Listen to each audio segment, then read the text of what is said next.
5 cara praktis beberes rumah sebelum buka puasa.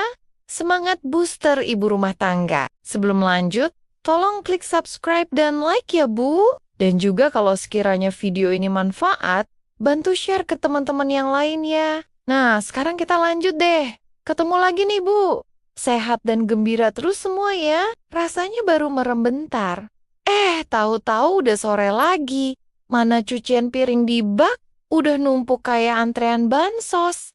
Sementara jam buka puasa tinggal hitungan menit. Kita ini ya kalau udah masuk bulan Ramadan, rasanya kayak lagi ikut lomba lari halang rintang tiap hari. Mau masak, tapi dapur penuh remahan kerupuk. Mau gelar sajadah, tapi mainan anak bertebaran kayak ranjau darat yang siap bikin kita teriak histeris. Padahal menurut artikel di laman kesehatan mental, yang sempat saya baca sekilas tadi pagi, rumah yang berantakan itu sumber stres nomor 1 buat perempuan karena bikin hormon kortisol kita naik drastis. Jadi jangan heran kalau kita gampang meledak cuma gara-gara lihat handuk basah di atas kasur. Makanya hari ini saya mau bagi-bagi tips praktis cara beresin rumah kilat sebelum beduk maghrib biar kita tetap waras, tetap cantik, dan gak berubah jadi naga saat menyajikan es buah nanti. Langkah pertama yang paling krusial adalah terapkan sistem radar 5 menit,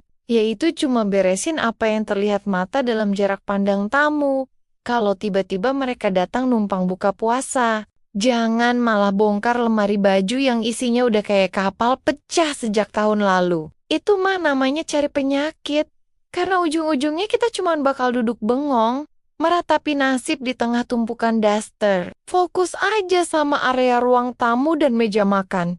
Singkirkan semua benda asing yang gak seharusnya ada di situ. Masukkan ke dalam satu keranjang rahasia, lalu sembunyikan di gudang atau bawah kolong tempat tidur sementara waktu. Contoh nyatanya ya itu mainan Lego.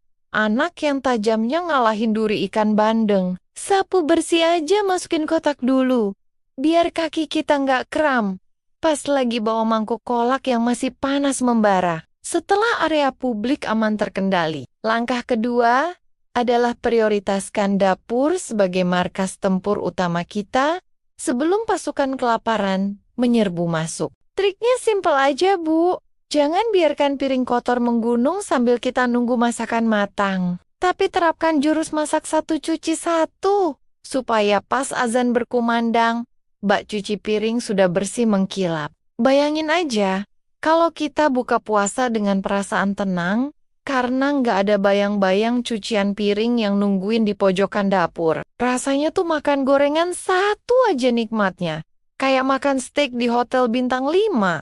Ketiga, jangan lupa pakai pewangi ruangan atau nyalakan diffuser kalau punya. Karena aroma jeruk atau pandan itu bisa jadi booster semangat yang bikin mood kita langsung naik lagi. Indra penciuman kita itu sensitif banget, Bu. Kalau rumah baunya apek, gara-gara sisa asap dapur, atau bau kaos kaki suami, bawaannya pasti pengen marah-marah melulu. Padahal lagi puasa, dengan rumah yang harum semerbak, kita seolah-olah dapat suntikan energi baru buat lanjutin persiapan takjil tanpa perlu merasa terbebani sama urusan domestik. Yang gak ada habisnya ini. Logikanya ya kayak kita masuk ke mall yang wangi, rasanya capek pun hilang seketika. Padahal dompet juga lagi kosong karena habis buat beli baju lebaran anak-anak. Langkah keempat yang gak kalah penting adalah delegasikan tugas kecil ke anak atau suami dengan gaya diplomasi tingkat tinggi, supaya mereka nggak ngerasa disuruh-suruh. Kita ini kan Wonder Woman, tapi bukan berarti harus ngerjain semuanya sendirian.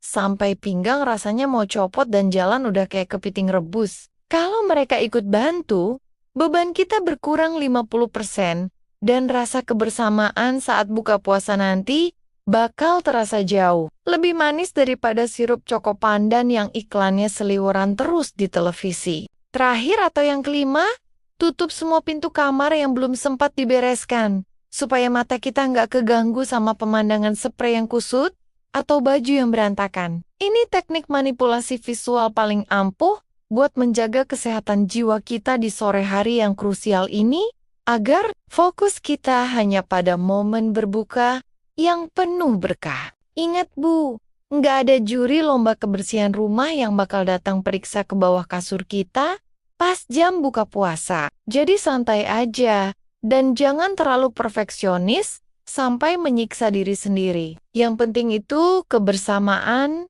dan rasa syukur kita masih diberi kesehatan buat nyiapin hidangan untuk orang-orang tersayang. Di rumah meskipun rambut kita udah aut-autan kayak habis kena badai tornado, sebagai penutup, mari kita sadari kalau rumah yang sempurna itu cuman ada di majalah desain interior atau feed Instagram selebgram. Yang aslinya mungkin punya asisten rumah tangga lebih dari satu. Nggak masalah kalau sore ini rumah kita nggak kinclong-kinclong amat, karena yang paling utama adalah hati kita yang tetap tenang dan penuh cinta menyambut waktu istimewa ini. Kadang kita ini terlalu keras sama diri sendiri. Pengen jadi ibu sempurna, istri teladan, sekaligus manajer rumah tangga yang handal tanpa celah sedikit pun, sampai lupa buat bahagia. Padahal kunci kebahagiaan rumah tangga itu ada pada ibu yang tersenyum lebar saat azan maghrib. Bukan pada lantai yang licin, sampai lalat pun terpeleset saat mau hinggap. Mari kita jadikan momen bebenah ini sebagai bentuk ibadah dan olahraga sore yang menyenangkan. Bukannya beban hidup yang bikin kita pengen cepat-cepat lebaran, biar urusan dapur selesai. Tetap semangat ya Bu. Daster boleh kusut, dan muka boleh berminyak kena uap masakan. Tapi semangat kita harus tetap menyala lebih terang dari api kompor di dapur. Besok kita ulangi lagi rutinitas ini dengan lebih santai, lebih banyak tawa, dan tentunya dengan stok sabar yang lebih banyak lagi di dalam dada. Sekarang waktunya duduk manis sebentar. Tarik napas dalam-dalam dan nikmati hasil kerja keras kita sambil menunggu suara beduk yang paling kita rindukan sejagat raya. Selamat berbuka puasa untuk semua. Ibu-ibu, hebat di luar sana. Kalian benar-benar pahlawan tanpa tanda jasa yang luar biasa. Gimana Bu? Sudah siap buat eksekusi tips tadi?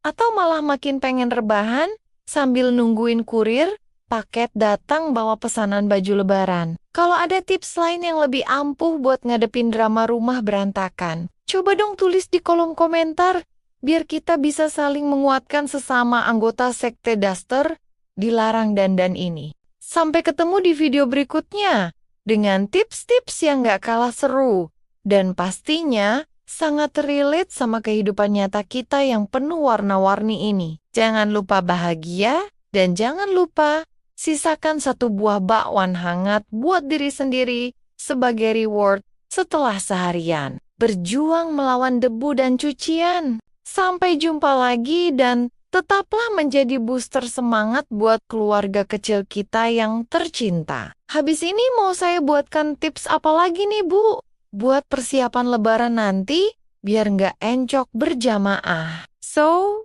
terima kasih banget buat semua yang sudah menonton video ini. Sampai jumpa di obrolan serta cerita yang lebih menarik di video berikutnya. Salam semangat buat ibu hebat.